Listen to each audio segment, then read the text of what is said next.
অনেকের মাথায় একটা প্রশ্ন আসে না যে জিন দেখি না, তারপরে ফেরেশতা দেখি না, শয়তানও দেখি না, এটার কি কোনো সায়েন্টিফিক ব্যাখ্যা আছে? আছে। শুনলে অবাক হয়ে যাবেন যে কি করেন আপনি, সায়েন্টিফিক ব্যাখ্যা আছে? হ্যাঁ। আচ্ছা, আপনারা যে দই দেখছেন না, দই, আপনি কি জানেন দইয়ের মধ্যে এক রকমের ব্যাকটেরিয়া থাকে যেটা আমার শরীরে গেলে খাবার হজমের প্রক্রিয়াটা খুব গতিশীল করে। খালি চোখে কেউ কি দেখতে পাইছেন যে ভাই এই ব্যাকটেরিয়া দেখতে পাইছেন কেউ? নো। কিন্তু আমরা মাইক্রোস্কোপ দিয়ে যখন দেখি তখন বুঝতে পারি যে হ্যাঁ, এর ভিতরে এই ব্যাকটেরিয়াটা আছে।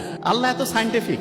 আপনি চিন্তা করেন তো, সামনে একটা জিন আপনি দেখতে পাচ্ছেন, 10টা ফেরেশতা, আপনি হাঁটতে চলতে ইতস্তত করবেন না? এই সামনে গেলে বোধহয় একটা ধাক্কা লেগে যাবে, এরকম হইতো না? আল্লাহ এমন ভাবে ডিজাইন করছে, আমাদের দেখার একটা নির্দিষ্ট ক্যাপাসিটি আছে। নির্দিষ্ট একটা কি আছে? ক্যাপাসিটি। বিজ্ঞান এখন পর্যন্ত যেটুকু আবিষ্কার হয়েছে সেটাতে দেখা যায় টোটাল যে 100%, তার মধ্যে আমাদের চোখ দেখতে পারে হাইয়েস্ট 4%। কত কত? 4, 5ও না, 4%। বাকি 96% বিজ্ঞান বলতেছে আমরা দেখতে পারি না, কিন্তু বিজ্ঞান বলতেছে বাকি 96% আছে। এবং যেটা আমরা দেখতে পাই না, আচ্ছা যেই জায়গাটা আমরা দেখি না সেটাকে কি আমরা আলো বলি না অন্ধকার? হ্যাঁ, অন্ধকার। অন্ধকারের একটা ভালো ইংলিশ হচ্ছে ডার্ক। অন্ধকারের একটা ভালো ইংলিশ কি? ডার্ক। এই জন্য যেই জিনিসটা এরকম দেখা যাচ্ছে না কিন্তু আছে, বিজ্ঞানীরা জানে কিভাবে বের করছে সেটা আমরা আবিষ্কার করবো ইনশাআল্লাহ। সেই জিনিসগুলোর একটা স্পেশাল তারা নাম দিয়েছে, ডার্ক ম্যাটার, ডার্ক এনার্জি। কি নাম বলেন তো? Dark matter, dark energy. আচ্ছা, আমরা দেখতে পাই কয় পার্সেন্ট?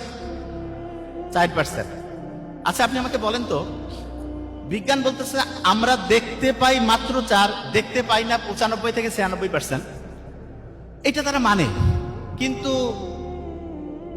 জিন আছে, ফেরেশতা আছে, তারপরে ওইটা শয়তান আছে। কোন বিজ্ঞানী কি আজ পর্যন্ত বলছে যে আমরা স্বীকার করে নিয়েছি জিন আছে, ফেরেশতা আছে, শয়তান আছে? কোন জায়গায় আর্টিকেল আসছে? আসে নাই। আচ্ছা, এখন প্রশ্ন হলো যে ভাইয়া বিজ্ঞানীরা তো এটা এখনো বলে নাই, আল্লাহ বলছে যে আছে, তাহলে আমরা কোনটা বিশ্বাস করব? কোনটা বিশ্বাস করব? এই জায়গাটা আমরা আসবো, কিন্তু আমরা যুক্তি দিয়ে দেখব যে আসলে কোনটা বিশ্বাস করা উচিত। আচ্ছা, আমাকে বলেন তো, এই পৃথিবীটা মানে যে জায়গায় আমরা থাকি, এইটা তৈরি হয়েছে প্রায় 450 কোটি বছর আগে। কত বছর আগে? 450 কোটি বছর আগে। আচ্ছা, আপনার আমার বয়স বেঁচে থাকলে 100, 150, 200, 100 বছরের পরে হইল ধরেন 10 গুণ বাড়াইলাম 1000 বছর, আরো 10 গুণ বাড়াইলাম 10,000 বছর, আরো 10 গুণ বাড়াইলাম 1 লাখ বছর, 10 লাখ বছর, 1 কোটি বছর, 10 কোটি বছর, 100 কোটি বছর, 1000 কোটি বছর, এরকম হয় না? তা বিজ্ঞানীরা বলতেছে এই পৃথিবীটা তৈরি হয়েছে প্রায় 450 কোটি বছর আগে। কত বছর আগে? আচ্ছা, অনেকের মাথায় একটা প্রশ্ন আসে যে 450 কোটি বছর আগে আবিষ্কার হয়েছে, ওই সময় কি মানুষ টানুষ ছিল? ছিল নাকি কেউ যে 450 কোটি বছর আগে মানুষ ছিল? তা আমি অনেকের সাথে কথা বলি, অনেকে বলে যে এগুলা বিজ্ঞানীদের আন্দাজে কথা। 450 কোটি বছর আগে কেউ ছিল না। ভোট যদি চুরি হয় রাতের আধারে, 450 কোটি বছর আগে লোকে ছিল না, তাহলে আসলে কি হয়েছে নাই কে জানে? ঠিক না? এরকম প্রশ্ন আসে না? এই কথা কন না কেন, মাথায় আসে না? আচ্ছা, আপনারা আজকে নিজে সব বের করে ফেলবেন যে 450 কোটি বছর আগে পৃথিবী যে তৈরি হয়েছে এটা সত্যি না মিথ্যা, সেটা আমরা এখন আবিষ্কার করব। যে কিভাবে করবেন, খুব মজার একটা জিনিস আছে। ধরা যাক এই ভাইয়ের পকেটে 1000 টাকা আছে। কত টাকা? 1000।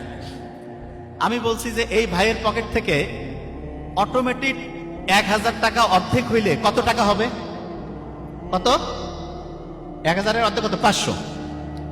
আল্লাহ দেখেন কত সায়েন্টিফিক। পৃথিবীতে বিভিন্ন মৌলিক পদার্থ আছে, বিভিন্ন উপাদান আছে, এগুলোর অর্ধায়ু বলে একটা জিনিস আছে। অর্ধায়ু, অর্ধায়ুটাকে আমি সহজ করে বলি।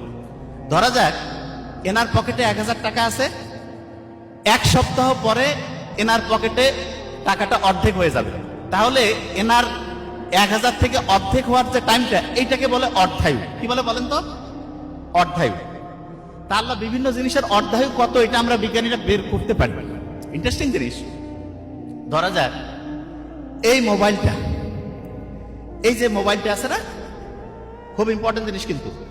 এই যে মোবাইলটা, এই মোবাইলটার মধ্যে মনে করেন একটা কয়লা আছে। কি আছে বলেন তো? কয়লা। কয়লা। এই কয়লাটা আজ থেকে ধরা যাক যে 10,000 বছর পরে কেউ এই মোবাইলটা খুঁজে পাইছে। খুঁজে পাওয়ার পরে ওই কয়লাটার বয়স যে 10,000 বছর, এইটা বিজ্ঞানীরা বের করার জন্য একটা সিস্টেম ব্যবহার করে, যেটার নাম হচ্ছে অর্ধায়ু। কি নাম বলেন তো? আচ্ছা, আপনারা স্ত্রীকে অর্ধাঙ্গিনী বলে না? এইরকম শব্দটার সাথে অর্ধায়ু, কি নাম? অর্ধায়ু। আচ্ছা, এবার শুনেন, খুব ইম্পর্টেন্ট কিন্তু, ধরবো আমি কিন্তু। আপনারা কি জানেন পৃথিবীর প্রথম মানুষের নাম কি? আদম। এখানে আপনাদের আমি একটা বুদ্ধি শিখাই দিব।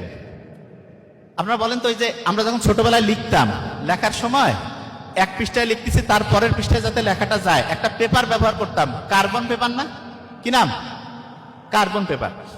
ওই কার্বনের, এই কার্বন যে, সেইটাকে আমরা এখন থেকে বুঝার জন্য আদমের সাথে তুলনা করব। এটা কোনো বইয়ে নাই, কিন্তু আমি যেটা করছি এটা মাথায় নেয়। কার্বনের সাথে কার তুলনা? এই কথা কন না কেন? আদম। এখনো মাথায় ঢুকে নাই, ঢুকবে। আচ্ছা, আমাকে বলেন তো, একটা পুরুষ সর্বোচ্চ কয়টা বিয়ে করতে পারে? আমি বলছি না যে করতে হবে, কয়টা? 4টা।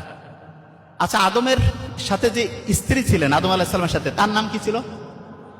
হাওয়া। বানানটা বাংলা হওয়া দিয়া না? হওয়া দিয়ে একটা মৌলিক পদার্থ আছে, হাইড্রোজেন। কি নাম? তাইলে কার্বন মানে আদম। আমি এখন থেকে যখন বলবো বলতে হবে কার্বন মানে কি? আদম। কার্বন মানে আদম। হাওয়া মানে হাইড্রোজেন। হাওয়া মানে কি? সায়েন্সের স্টুডেন্ট যারা একটু হাত উঁচু করবেন, একটা কার্বন সর্বোচ্চ কয়টা হাইড্রোজেন নিতে পারে? কয়টা? বিজ্ঞানীরা আবিষ্কার করছে একটা কার্বন সর্বোচ্চ কয়টা নিতে পারে? 4টা। খুব ইম্পর্টেন্ট জিনিস কিন্তু। আচ্ছা,